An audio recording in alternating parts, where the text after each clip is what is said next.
Hello, everyone. Welcome to our course on Mark. You've now entered into a sacred area. We're going to explore something very fascinating, very interesting. Nobody's forgotten it, and I'm telling you they have, and here's why.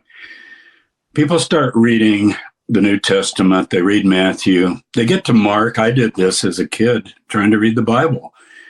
And it's like, well, I've already read this. It's a cut down version kind of Matthew, like a précis or a summary. And then I go on to Luke. Oh, a lot more new stuff there. And in John, yeah, that's the main spiritual gospel. Well, what happens to Mark?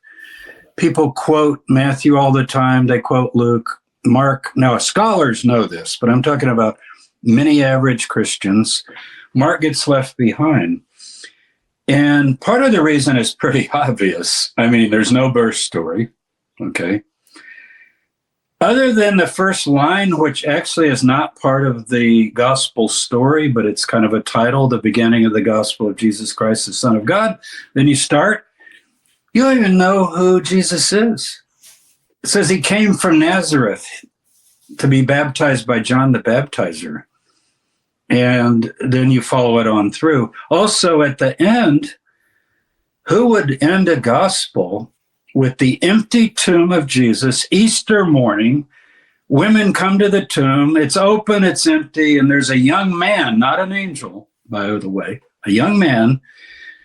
He's sitting in there, and he says, he's not here. He was taken away, or taken up, literally. He was taken up. He's not here. And they flee from the tomb. Fear, astonishment had come upon them, and they said nothing to anyone. Now, how can there be a gospel if you say nothing to anyone? So clearly, as you know, Derek, and we've talked about this, there are three other endings that were later tacked on by pious Christian scribes, thinking, well, we can't just end it like this. This is an embarrassment. And we got the birth stories in Matthew and Luke, so we can go with those. But Mark is kind of a problem child. But just the idea that where does this belong? And yes, it is a problem, not only how it begins and how it ends in this non-gospel way, but when you begin to see the figure of Jesus within Mark, he does all these things that don't seem to fit. Like he says, he's asked, why are you teaching in parables and riddles to the crowds? He goes, because I don't want them to understand or be converted. What kind of Jesus is this? And a guy calls him good rabbi, he says. And Jesus says, why are you calling me good? There's none good but God. So what happens historically is that Matthew and Luke, that's their story. It is the Jesus story. That's why we're calling it Creating Jesus. Mark creates Jesus. He gives us the only Jesus story that we have, really. And they use it, but they're not happy with it. And I would say they don't just use it, they override it. I used to say rewrite it, and now I'm saying they override it. And as they literally want to cover things that are in the first story because they're not adequate. The failure of the disciples, Luke takes that totally out. How is it that, I mean, to me, Derek, this is the most shocking thing. Peter finally gets who Jesus is. Remember in Mark, it's like, who is he? Who is he? Don't tell. Who is he? And Peter finally gets it. He goes, you're the Christ. And Jesus says, get behind me, Satan.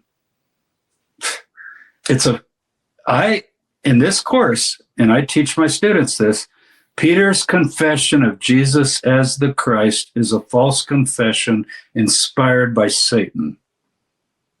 Okay? I'm pausing here because that's kind of shocking. But that's Mark's view.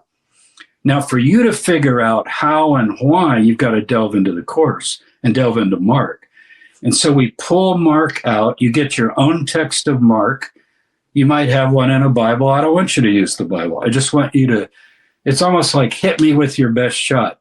Here's Mark. Drop it in your lap. Read it. Don't assume anything. Let's really see what's there. And then you'll see why it was forgotten and overwritten. And in this course, we lay that out. It's 7 lessons with videos. It's got study sheets, bibliography, maps, You get a PDF study guide that takes you through it, that becomes yours to use. It's exactly what I have taught for years with my students. And whatever their background has been, from the most fundamentalist Christian to skeptical non-believers that college kids often are, I'm telling you, this is the course that was always my most popular course. And it's because you get so intrigued with the puzzles of the text. It's like reading a good book or watching a film where you just can't stop. And it's not what you thought it was. It's like reintroducing yourself to something that you've never seen before.